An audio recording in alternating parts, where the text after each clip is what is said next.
If you got 1% better at drumming every single day for the next year, you would be 37 times better than you are now. And the reason that most drummers don't make this amount of progress isn't because they're not practicing, it's because they're practicing wrong. I've seen plenty of drummers grind for 2 hours every single day for 6 months straight, and at the end, their drumming sounds exactly the same. And so today I'm going to teach you my 5-rule system that I've taught thousands of drummers, and if you actually follow it, your drumming will become unrecognizable.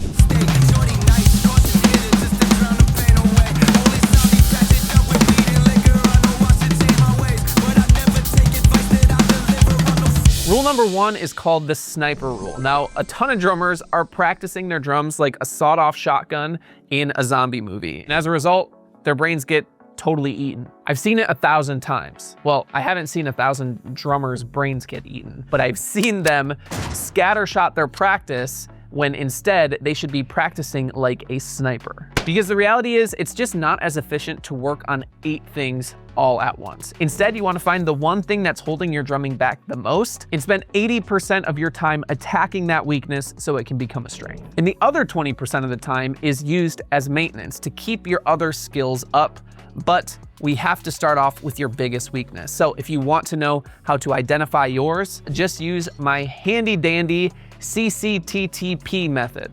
I'm still working on the name, but we'll get there. Now, each one of these letters represents a core pillar of drumming, and most drummers have one of these letters as their biggest progress killer. The first C stands for control. Then there's coordination, technique, timing, and finally, patterns. The problem is, as I just went through those core pillars of drumming, you just thought, I would like to improve all of those things, which is a good thing. But this is where drummers go wrong. They start to work on all of them to different degrees with random exercises. But instead, you should just be focusing on the one that's holding you back the most. And I know it can be difficult identifying your progress killer. So I've created a little bit of a quiz for you with playable notation to help you identify what your progress killer is, and then some exercises for you to attack it totally for free. Click the link in the description below and I'll send it right over.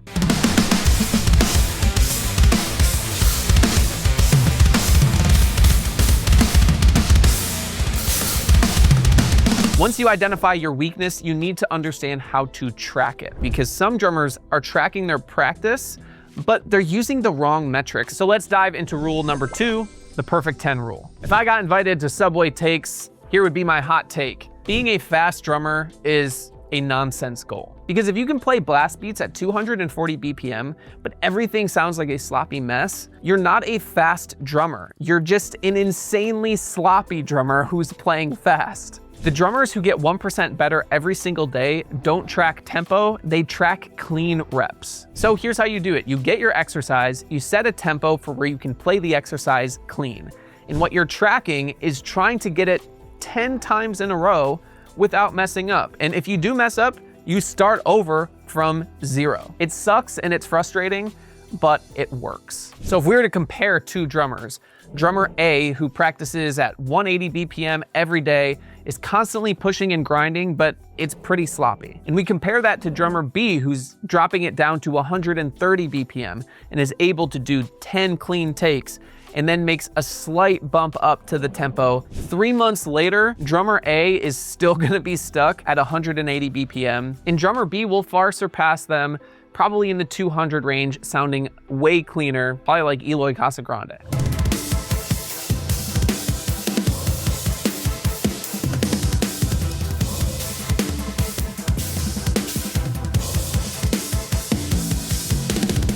Rule number 3 is progressive overload. Now, in order to picture this properly, let's take a look at this old photo of me. What do you notice outside of my awesome hair? That's right, I used to be a skinny, tiny little boy, and I spent years working out, but I didn't get any bigger. It wasn't until I showed up at the gym and tried to either push my weight or push an extra rep every single session that I started to actually get bigger. So how this applies to drumming is each practice session, we want to push one variable just a little bit further. And again, the mistake that a lot of drummers would make is trying to add a new element into the exercise. But that is the sawed-off shotgun scattershot approach.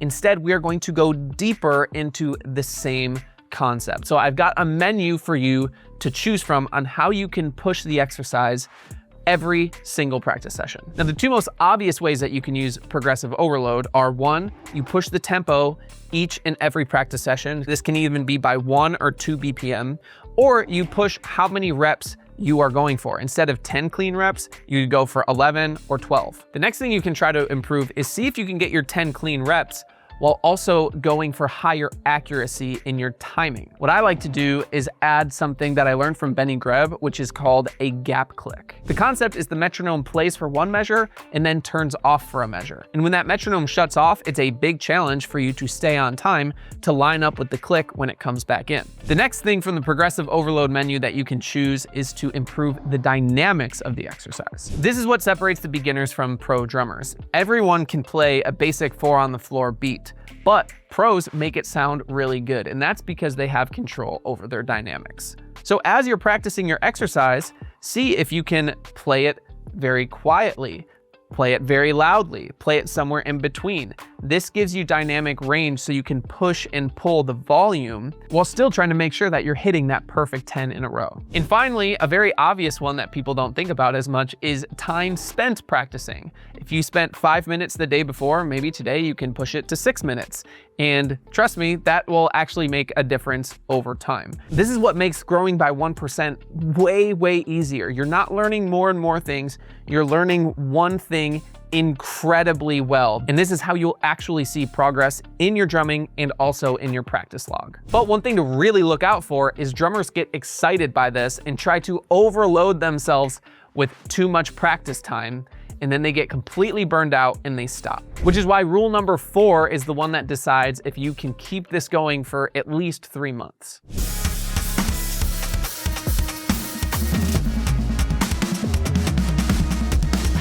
Rule number 4 is something I like to call the R.O.T rule.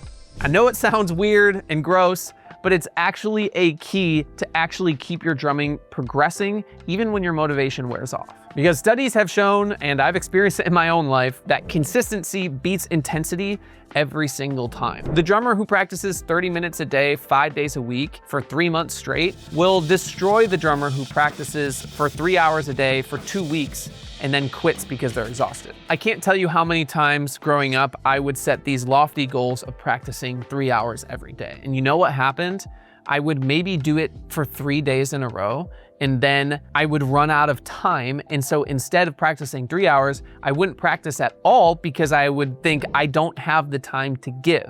Once I shifted to practicing 30 minutes a day, maybe an hour a day, it became so much more attainable and I could incorporate it into my life consistently, and I enjoyed it. It didn't feel like a grind. That's when I started making real progress. So here's a test. If you can't show up 5 days a week at your current practice time, then I would encourage you to cut it in half so that you can show up 5 days a week. In this case, what I want you to optimize for is the number of days that you show up, not how long your practice session actually is. Once you've trained your mind for consistency, then you can start increasing the time if you find that to be necessary for your progress. But step number 1 is consistency. So let's say that you do every single one of these rules in this video. You found your progress killer, you're tracking your perfect 10 reps, you're progressively overloading, and you're showing up 5 days a week. The bad news is you're most likely still going to plateau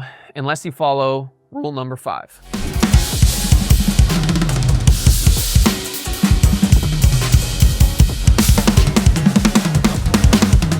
The last rule for 1% growth every day is called the bridge rule.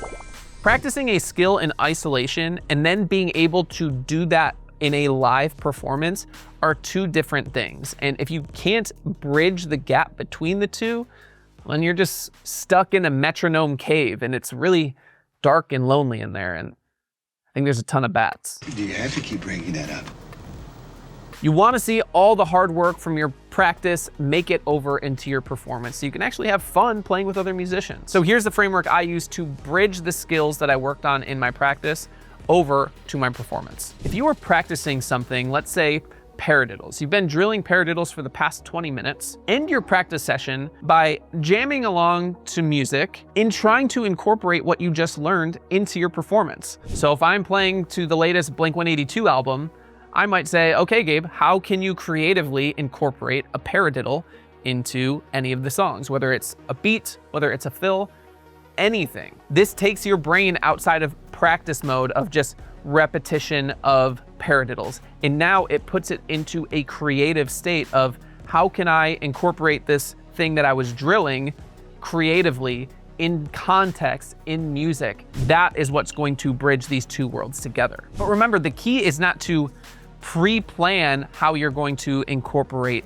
the exercise. You want to try to almost come up with it on the fly, and it's going to be messy, it's going to be sloppy, but what you're training for here is to be able to pull something out quickly and then continue to move on with it. The next step in the process is incredibly simple, and it's simply to add stakes. So what I mean by this is at the end of every week, send this exercise either to a friend or post it online. Your brain chemistry changes when it realizes that other people are going to watch what you do. It goes into performance mode, not just practice mode. So anytime you can take what you are working on in your practice time and incorporate it in a practice mode, it's going to be very helpful, and you're going to try to push for it to be even better. Your standards are going to be much higher, which is going to give you a lot more progress. But remember, if you don't know what to actually work on and you want to identify your progress killer and a plan to eliminate it, well, then click the link in the description below. I will send it to you totally for free.